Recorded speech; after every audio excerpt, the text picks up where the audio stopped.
Students, अब हम लोग बात करेंगे कि रेजिस्टेंस को पैरेलल में कैसे जोड़ते हैं और उनका क्या जो है फंडामेंटल कॉन्सेप्ट होता है। तो यहाँ पे हम लोग चलिए स्टार्ट करते हैं कि रेजिस्टेंस कनेक्टेड इन पैरेलल। ठीक है स्टूडेंट्स, अब इस चीज़ को जो है हम लोग आगे जल्दी से देख लेते हैं कि किस तरीके से बनाया जाएगा। मान लिया जाए स्टूडेंट्स, एक रजिस्टर लिया जाए कोई भी,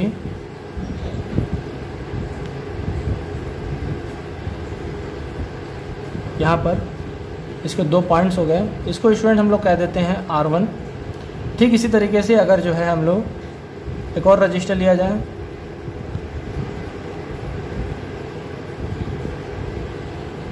इसको कहते हैं अगर हम लोग R2, और ऐसे ही एक और हम लोग रजिस्टर्स ले लें,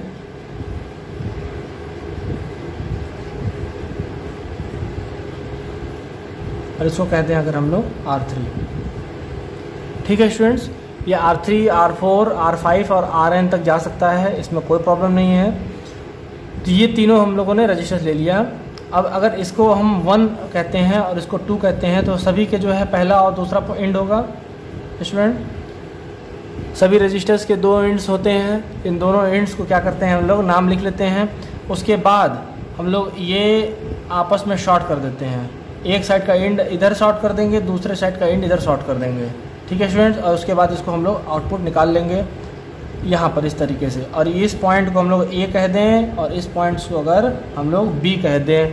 तो अब बात आती है स्टूडेंट्स कि इन A और B के बीच में स्टूडेंट्स हम लोग जब R इक्विवेलेंट निकालते हैं, यानी कि A और B के बीच में R1, R2, R3 को जब हम पैरेलल में जोड़ते हैं तो उसका तुल्य प्रतिरोध कितना होता है, वो कैसे निकालें। तो यहाँ पे देखेंगे कि 1/R equivalent between A and B is equal to, formula students यहाँ पे लिखेंगे 1/ यहाँ पर R1 plus 1/R2 plus 1/R3। ये स्टूडेंट्स हमारा जो है फार्मूला होता है ये निकालने के लिए। ओके स्टूडेंट्स, जब ये हमारा निकल जाएगा तो हम R इक्विवेलेंट्स निकाल लेंगे। ठीक है, तो इसको हम लोग जो है formula for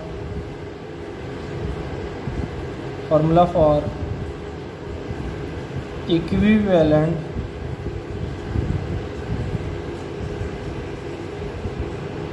resistance between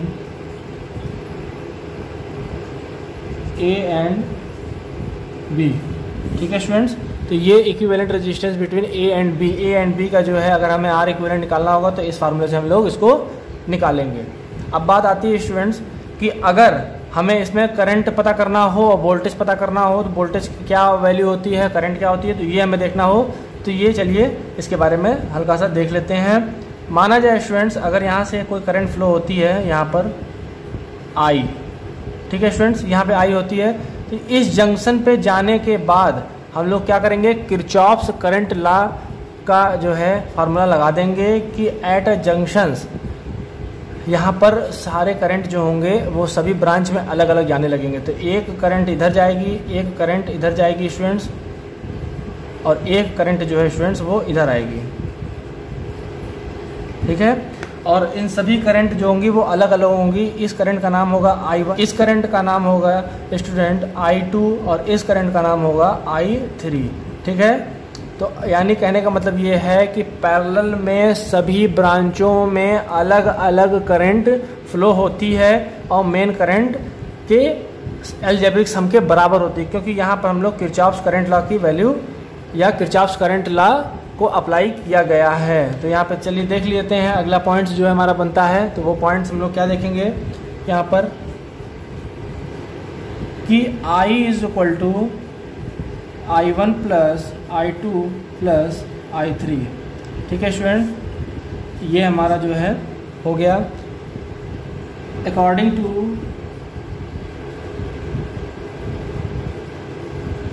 KCL।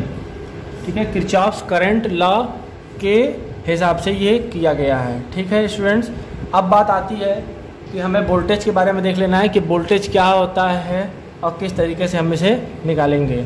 ठीक, तो अब जो है माना जाए कि अगर इधर हम लोग सप्लाई दे दें यहाँ से और यहाँ पे इसके बीच में हम लोग अगर सप्लाई देते हैं तो ये नेगेटिव से इसको जोड़ दें और इसको पॉजिटिव से जोड़ दें, यहाँ पर ये पॉजिटिव और ये नेगेटिव, ठीक है, और इसको हम लोग कह दें VT यानी टर्मिनल वोल्टेज या सप्लाई वोल्टेज। तो पैरेलल में स्टूडेंट जो वोल्टेज लगाते हैं तो सभी में वोल्टेज बराबर होते हैं। Every resistors have their voltage equal to each other, मतलब सभी में जो हमारा ड्रॉप होगा या वोल्टेज जो होगा वो सब बराबर होंगे। कैसे होंगे बराबर, ये आप लोग देख लीजिए यहाँ पर। तो यहाँ लिखना होगा हमें कि VT is equal to V1 is equal to V2 is equal to V3, ठीक है स्टूडेंट्स। तो यानी यहाँ का वोल्टेज ड्रॉप, यहाँ का वोल्टेज ड्रॉप, यहाँ का वोल्टेज ड्रॉप किसके बराबर होगा, वो VT के बराबर होगा। यहाँ पे अगर लिखना भी अगर हो गया हमें तो हम उसे कैसे लिखेंगे, तो ये देख लीजिए स्टूडेंट्स, VT या V1 is equal to I1 R1, और इसके बीच में अगर निकाला जाए स्टूडेंट्स ऐसे बिल्कुल, तो यहाँ पे होगा V2 is equal to I2 R2, और यहाँ पे स्टूडेंट्स होगा V3 is equal to I3 R3, ठीक है स्टूडेंट्स। यानी जो है हमारा V1, V2 और V3 जो होगा वो किसके बराबर होगा, वो VT के बराबर होगा। यानी हम जो है इसे कह सकते हैं कि V1 equal to V2, V2 equal to V3 and all are equal to VT, यानी सप्लाई वोल्टेज के बराबर होगा। यहाँ पे लिख लीजिए आप,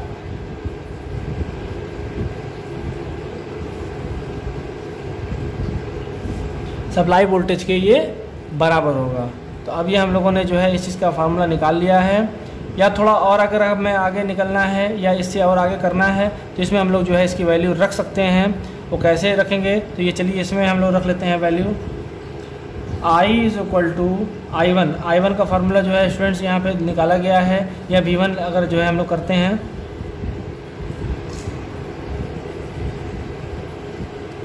स्टूडेंट। अब इसके बाद अगर हम लोग देखते हैं, अगर VT को अगर और जो है एक्सपोनेंट फॉर्म में लिखना हो तो VT is equal to V1 का स्टूडेंट हम लोगों ने दिया है यहाँ पर I1 R1 plus I2 R2 plus I3 R3, ठीक है स्टूडेंट। ये हम लोगों ने अगर VT को निकालना हो तो ये फार्मूला हम लोग लगाएंगे। और ये कॉन्सेप्ट कहाँ से आया है, तो यहाँ पे V1 इज इक्वल टू हम लोगों ने I1 R1 लिखा है, V2 is equal to I2 R2, क्योंकि इसमें फ्लो होने वाली धारा और इसका मल्टीपल रेजिस्टेंस का ही वोल्टेज ड्रॉप होता है। तो ठीक है स्टूडेंट्स, तो यहाँ हम लोगों ने VT is equal to I1 R1 I2 R2 और I3 R3 लिख दिया है, क्योंकि यहाँ पे V1 plus V2 plus V3 लिखा गया है बिल्कुल यहाँ पे बराबर करके।